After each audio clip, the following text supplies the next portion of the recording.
Tanguay électronique, en première ligne.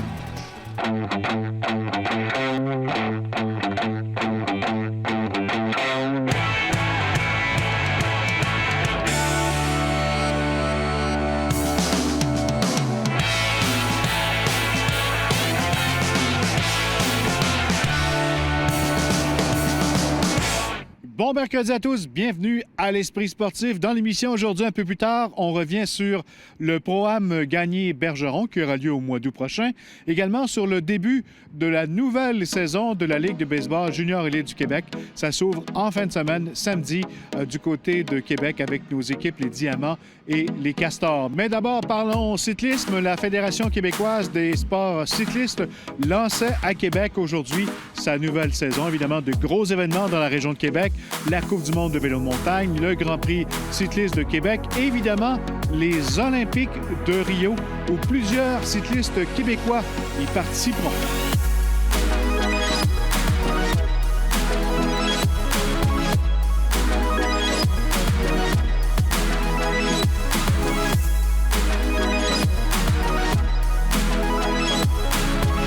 Un calendrier encore fort rempli avec plus de 360 événements dans l'ensemble des disciplines. C'est évidemment les événements internationaux là, qui retiennent toujours l'attention. On pense évidemment dans la région de Québec au Vélérium, la Coupe du monde de vélo de montagne au Mont-Sainte-Anne, le retour du Grand Prix cycliste de Québec là, organisé par l'organisation du Pro Tour. On a également des événements comme le Tour de Beauce qui reviennent. Cette année importante pour plusieurs athlètes et on pourrait même battre un record d'une délégation québécoise en vélo aux Olympiques. Oui, quand on considère, évidemment, du côté paralympique, on a toujours eu une forte présence québécoise. On pourrait peut-être avoir entre 5 et 6 athlètes cette année, dont Marie-Ève Croteau, qui est de la région de Québec. Mais si on regarde du côté olympique, là, en vélo de montagne, ce sera en principe la première fois qu'on aura des athlètes masculins. Aux Jeux olympiques, on pense évidemment à Raphaël Gagné, là, qui a connu une saison extraordinaire l'année dernière.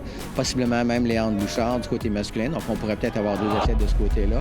Du côté du cyclisme sur route, masculin et féminin, bien, il y a 4 athlètes là, qui pourraient peut-être se retrouver à Rio avec du côté féminin Caroline Connuel, qui est championne du monde contre-la-montre par équipe depuis 2 ans. Joël Numainville, qui était au jeu également à Londres en 2012. Puis du côté masculin, bien, Hugo Hull, là, qui a connu une saison extraordinaire en 2015. Et évidemment, Antoine Duchesne, là, qui connaît un très bon début de saison, qui a été maillot du meilleur grimpeur à Paris-Nice. Donc, ça pourrait être une très, très bonne délégation. Finalement, du côté de la piste, on a 2 athlètes avec Hugo Barrette et Kirsty Lay qui sont confirmés. Eux autres, la sélection a été effectivement confirmée pour les Jeux de Rio.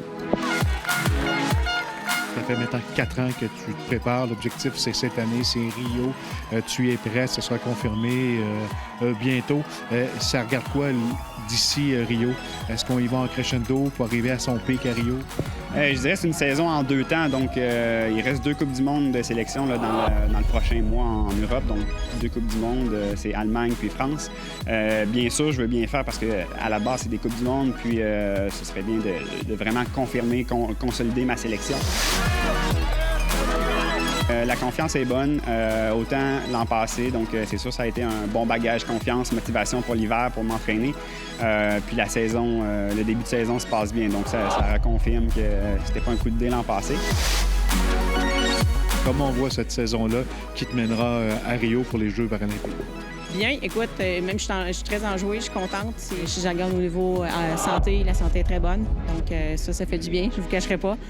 Après ça, au niveau des entraînements, ça va bien, on progresse très bien, les compétitions sont belles. Donc, c'est vraiment étape par étape qu'on fait. Puis la saison, elle s'en va super belle. Puis, tu sais, les chances de podium, jusqu'avec en fin de semaine, ce qu'on a vu, sont encore plus... c'est pas juste papier, là, ça devient un peu plus...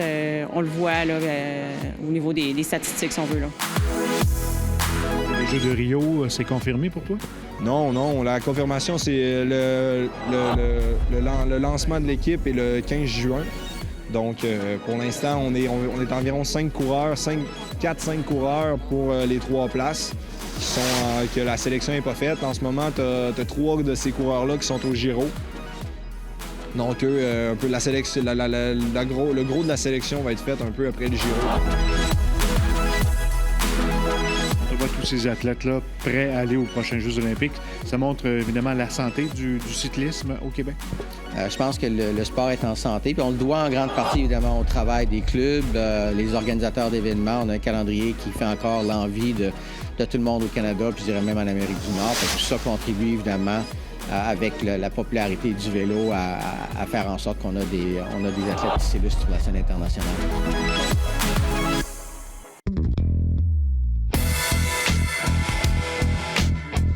La Ligue de baseball junior élite du Québec amorcera samedi à Québec la 70e saison de son histoire, alors que les champions en titre, les Diamants de Québec, accueilleront les Aigles de Trois-Rivières à 14h au stade municipal. Le circuit junior élite québécois, qui compte 15 formations dans 3 sections, verra son calendrier réduit de 8 rencontres, tout en augmentant le nombre d'affrontements intra-division. Le nombre de matchs, on est rendu à 42 matchs. Et pourquoi on est rendu à 42 matchs? C'est parce qu'on va avoir les équipes jouer plus souvent entre eux autres. On parle des rivaux entre eux autres. 6 fois, ils vont jouer un contre l'autre. Ça va être beaucoup. Et en même temps, on a coupé le calendrier pour les études du mois de août. On parle toujours des jeunes, ça va à l'école, ça va au cégep, ça va à l'université, les études commencent. Alors, on doit trouver un moyen que ces jeunes-là puissent aller à l'école, jumelé avec le baseball. Ça va créer évidemment des rivalités qui existaient déjà, mais ça va les augmenter. Oh, le préfet de discipline, il est mieux d'être prêt. Parce que ça promet. C'est ça qui est le fun. C'est ça qui est le fun. On a juste vu l'année dernière, les équipes sont affrontées en finale. Québec-Trois-Rivières, c'était une beauté. Québec gagne. Les 2 dernières années, Québec a gagné le championnat. L'autre année d'avant, c'était nous. C'est des amis, hein, les joueurs de Québec, les joueurs de Charlebourg. Moi, je suis un bon ami de l'entraîneur de Québec. Sur le terrain, c'est une toute autre histoire. Puis je pense que 6 matchs un contre l'autre, ça va donner des flamèches encore, c'est sûr. Ça va accentuer les rivalités entre les 4 équipes de la division qui sont déjà assez grosses.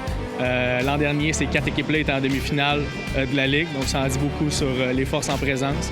Fait que ça devrait être spectaculaire. Évidemment, cette 70e saison du circuit junior élite de baseball sera soulignée de belle façon. Puis le chiffre 70 représente tellement maintenant. Je pense notre Ligue 70 ans. Jackie Robinson, il y a 70 ans, a amorcé sa carrière de baseball professionnel à Montréal. L'année prochaine, il fait 70 ans dans les majeurs. Et ce qu'on tente de faire, c'est de rendre hommage aux joueurs qui ont joué dans notre Ligue, qui ont joué au moins un match dans le baseball majeur. Et on est pas loin d'une vingtaine de personnes à qui on va rendre hommage au mois de juin, dans une cérémonie à l'Hôtel de Ville de Montréal.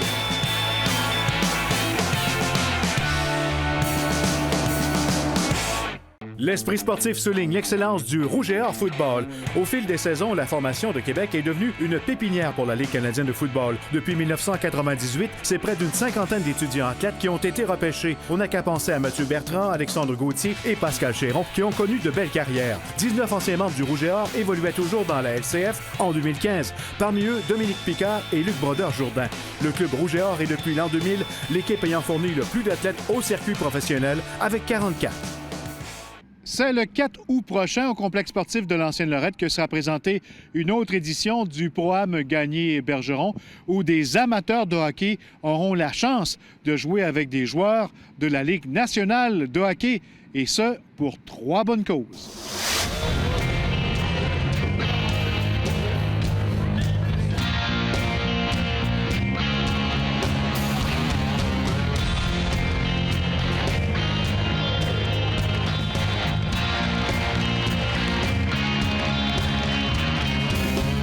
Alain, déjà la 8e édition, pensez-vous être rendu aussi loin avec ce projet? Bien, honnêtement, quand on a parti ça avec Pierre Gagné, Joe Fauché, mon cousin Claude, on le faisait, puis on allait voir ce que ça allait donner. Puis ça a été, dès la première année, ça a été un beau succès. Quoique, on n'avait pas eu beaucoup de temps la première année pour le monter, mais ça avait quand même bien été. Et là, vous avez amassé quand même un sérieux montant d'argent pour des œuvres importantes de la région de Québec. Oui, en moyenne, c'est plus de 100 000 par année qu'on ramasse. C'est la 8e édition. La première, on n'avait pas ramassé grand-chose, là. Mais notre objectif, c'est d'avoir 1 million à la 10e édition. C'est l'objectif. Il y a 3 fondations qui se séparent l'argent. Il y a le Pignon Bleu qui nourrit les 5 000 enfants qui ne mangent pas leur faim à Québec. Il y a le Camp qui aide les 1000 enfants qui sont diagnostiqués cancer à chaque année dans la région de Québec. Et il y a la Fondation Philippe Boucher qui vient en aide aux enfants pauvres la Rive-Sud de Québec. Ça fonctionne comment? Un joueur amateur qui veut jouer avec les 20 joueurs de la Ligue nationale, il faut qu'il fasse un don de charité de 3 000 $. Il va avoir un reçu d'impôt pour don de charité, donc ça coûte la moitié après impôt. Et il va vivre une expérience de rêve. Là. Il va s'habiller dans la même chambre que les gars. Il va jaser avec les gars pendant 1h30 de temps dans la chambre sur le banc. Et puis, il va jouer aussi avec des joueurs de la Ligue nationale. Il va voir la vitesse que ça va.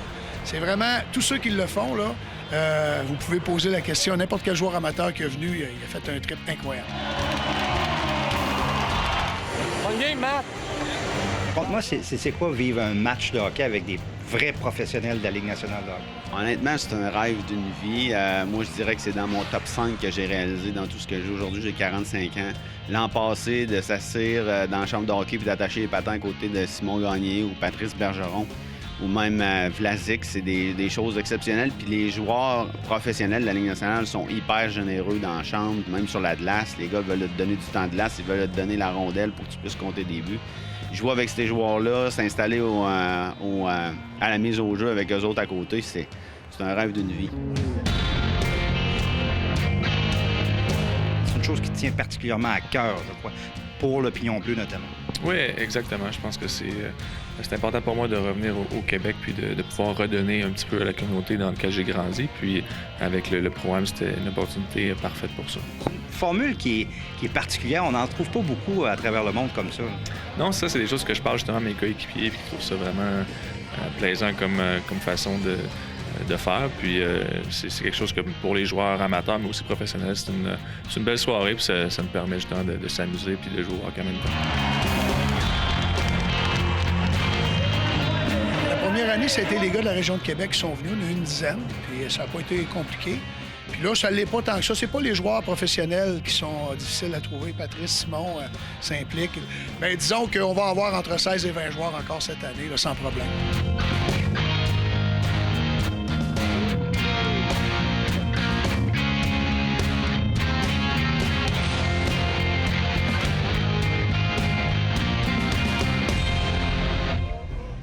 Voilà qui complète l'esprit sportif pour aujourd'hui. Demain, entre autres, à surveiller les Capitales de Québec qui lancent leur nouvelle saison 2016. Et nous serons sur place. Bye bye. À demain.